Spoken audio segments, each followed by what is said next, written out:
How excited would you get if Bill Dance called you for some tournament information about a lake that you knew about?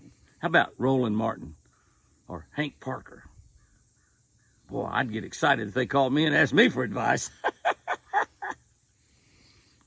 3, 2, 1.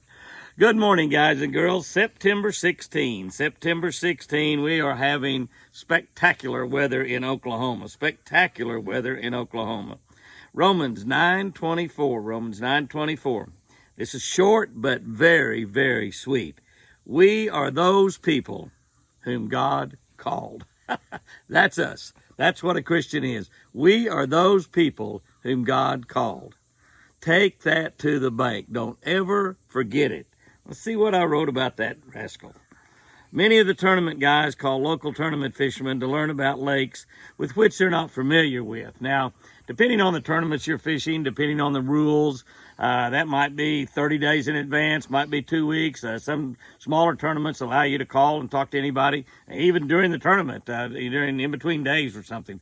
Most of the big time tournaments have a rather long cutoff period that you can't call anybody and talk to them about what's going on in the lake. But forever, that's been happening, and it probably always will, as long as it's legal for those guys to do it. Most locals, that's what the pros call people that live around a lake, locals.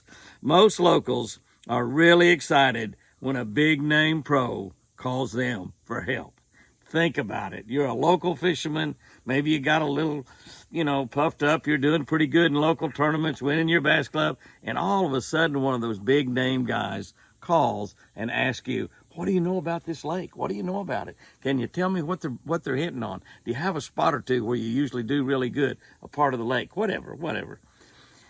If you're looking for something to really get excited about, think about who called you to be a Christian. Who called you to be a Christian? Who chose you to be one of His? No one less than the God who created the world, who spoke the world into existence. Look around and see what we've got here. God spoke this into existence.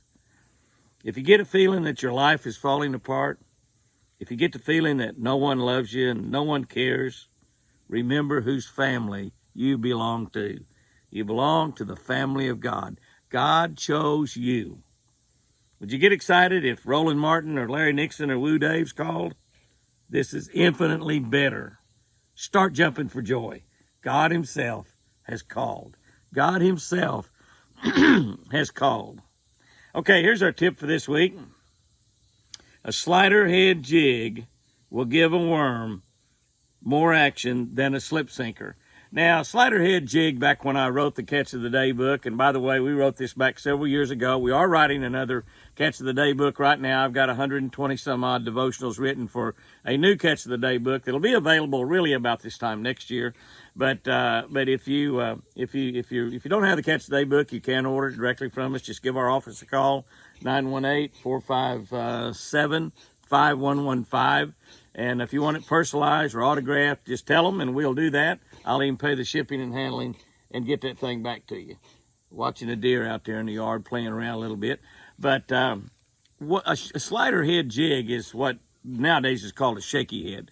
We used to call it a slider head. It sort of slid through the water, and that's what we called it. They now call them shaky heads, and they've even got different names for them, like Nicky rigs or Nico rigs, which is with the weight down in the bait, or just a Ned rig, which is just a small jig and worm is what it is.